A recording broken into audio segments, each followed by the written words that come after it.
Hey everyone! Today we're going to be talking about healing the divine feminine. And to do that, we're going to jump into the story of creation in the book of Genesis in the Bible and tap into Adam and Eve and looking at it from a non-religious perspective and the distortions that have been placed on how we look at it from not being a historical story, but being one of a figurative and guiding story. I am going to give you a different lens to look at the story of Adam and Eve. Hello, fellow reality hackers. I'm Theron, and I want to welcome you to Upgrade on Demand, where we talk about real experiences and real results to help you create the life that you truly desire. So I was meditating and was thinking on my life and my story. And as I was meditating, I began thinking back to the Bible. A lot of my story comes from a religious background, but due to the distortions of how we viewed religion, I put that aside and started working on my consciousness and expanding it in other areas. But I had this feeling, this intuition today that said, open up the Bible and just start reading.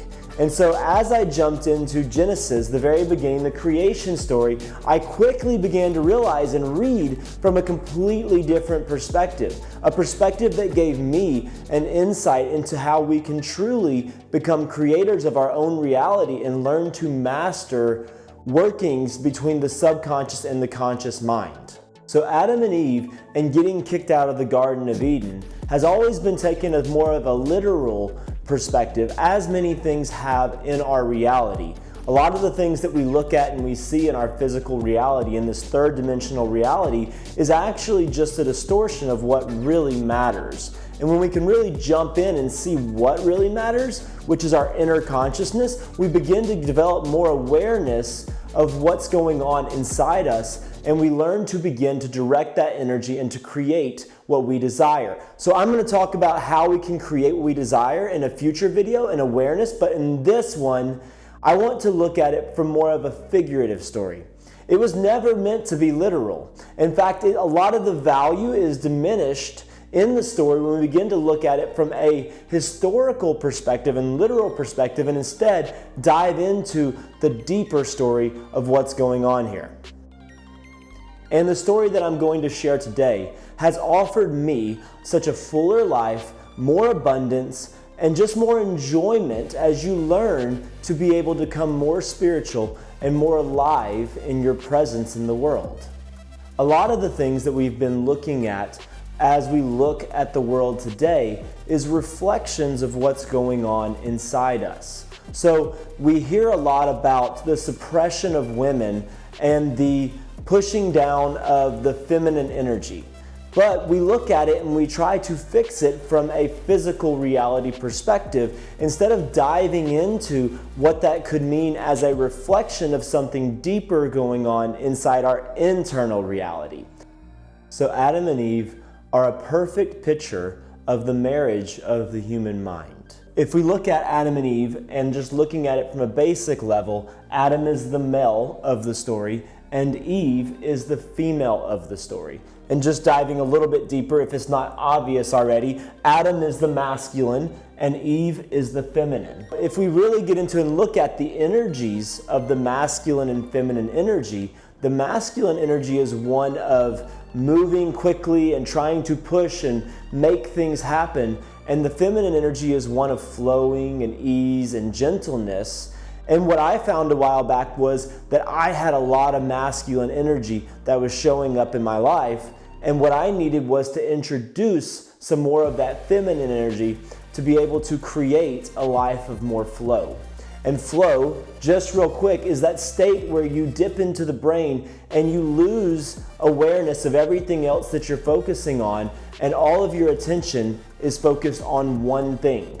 It's a lot of research being done about it right now, but the main thing is that what you're doing when you tap into the flow, you're actually tapping into the subconscious mind. The conscious mind is run by the prefrontal cortex, which is the front of the brain. And as you dip into flow, the prefrontal cortex completely shuts off and just allows you to go straight into flow or the subconscious mind. Adam and Eve are more of a metaphorical masculine and feminine of the conscious and subconscious mind. And if you can see, there's a lot of things in our life that show that we're really focused on all the masculine in the workforce and getting things done. And I think we all agree that if we had a little bit of feminine in the world, it would be a much better place. And in the workplace, we'd have more compassion and more leadership that comes from a different perspective. And so when we first got into the garden, it was just Adam. Eve wasn't even there. It was just Adam, and he was blissed out. He was in a state of where he was one with God, and he was whole. So a little side note that I want to have you just keep in your mind as I'm going through this is that Jesus was crucified at the hill of Golgotha, which means the place of the skull. The battle is going on within the mind. And so true salvation and liberation actually comes from letting go of the ego and diving deep into healing the mind by merging the subconscious and conscious into a state of flow, the masculine and the feminine energies coming together to be able to create the marriage of man and woman, to be able to have us create what we desire. In the beginning, Adam was whole. He was alone. This is a representation of the subconscious and the conscious mind working together in harmony, which is also a reflection in the Garden of Eden, which is paradise. When they're working together, the mind is whole, and we are in a spiritual state where we are accessing our source and what we desire to create in the world. So Adam was one with God. And then God put Adam to sleep into a deep sleep, which is called the realm of forgetfulness, or the veil, and the mind became fractured. Adam was the masculine energy, and Eve was the feminine energy. Adam was the conscious mind, and Eve was the subconscious mind. So when the two parts of the brain are no longer working together, and we lose that unity, then we begin to lose that inner peace, or that joy that comes from having the two connected. If we let ourselves go into a purely conscious state instead of tapping into that subconscious, what we're really doing is allowing the ego to begin to dominate our thinking and dominate our mind. And the ego has lots of filters that prevent us from truly recognizing and realizing what Source is telling us so that we can be guided by our intuition and our feelings to be able to create that life that we desire. So thus, the fall of man was really a fall of the mind. And when you lose that marriage, you have that expulsion from the garden, expulsion from paradise, expulsion from the Garden of Eden. And the temptation that Adam and Eve got from Satan or the serpent is really the temptation of the ego. And because the ego took over control, paradise was lost. And so when we look at that story, purely looking at it from a historical perspective completely leaves out how much power we have if we really step into taking control of our mind and the ability to marry our conscious and subconscious mind, the masculine and feminine energies. This is the spiritual death, separation from God. All problems, pain, and war and struggles in the world exist because we're too focused on a third dimensional reality and we feel like we are separate from the Creator. But I'm here to encourage and maybe try to guide you to a belief that says you are the Creator and that you are not separate. In the same way that the Bible has been made literal by religion, also we have made our third dimensional reality literal in the same way. And we can look at that in many other different ways as well, looking at government and giving away our control, and looking at education, how we're looking outside ourselves to learn something instead of looking within ourselves in our place of all-knowing. The ordinary consciousness, this is where it gets fascinating to me. The ordinary consciousness has the ability to impregnate the subconscious with its seed of the waking consciousness. So when the two come together, the subconscious and conscious, we actually go into that state of flow where we're creating what we desire. It's in a state where the seed is a vehicle for us to be able to experience reality, much like the plant or the flower needs to be nourished and taken care of so that it can grow into its fullest form. The seed is not dead, the seed is alive, but what's inside the seed is what we want.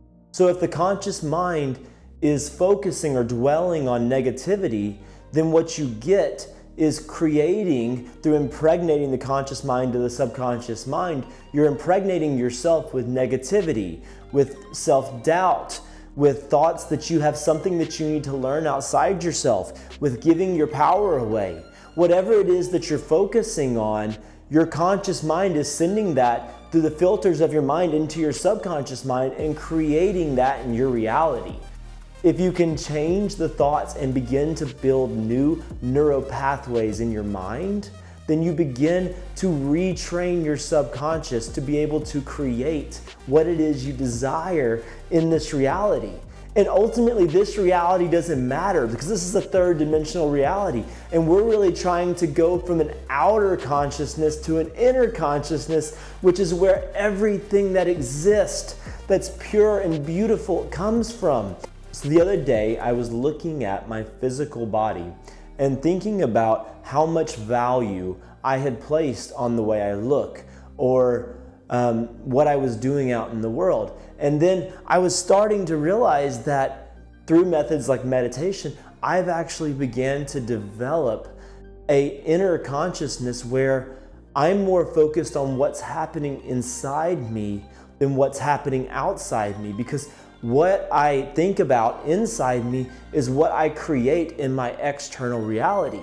Everything that you are creating in this reality is coming from your mind, and you're having a projection of what you're thinking inside your mind that projects it out into a third dimensional reality, and then you have a reflection of what you're looking at from what you have created inside you to your external reality. So as hard as it is to see, everything that is surrounding you, you have created. Now, there's lots of different filters, lots of different things that have distorted what we think. And that's part of what we're going to do on Upgrade on Demand is we're going to help tap into removing those filters so that you can fully tap into your flow and marrying the subconscious and conscious mind.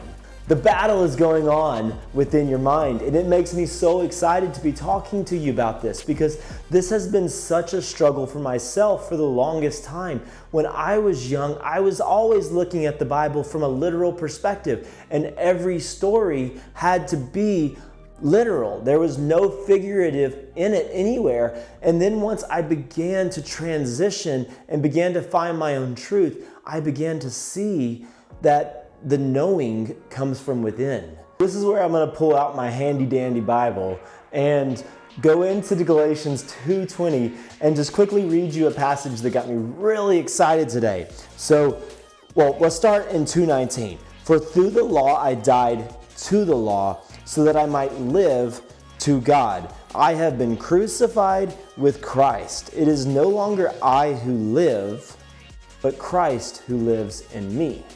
So through looking at, to become whole again, to truly develop the awareness of Christ consciousness, develop the awareness of using Christ as a role model for how we can be our best selves, we need to renew our minds to be able to develop that Christ consciousness. Paul is saying it is no longer I who lives, but it's Christ who lives in me. He's referring to the marriage of the masculine and feminine energy and the ability to just listen to his spirit and his source and tap into his divine wisdom. So Paul is referring to the waking consciousness and the ego. The ego wants so bad to stay alive.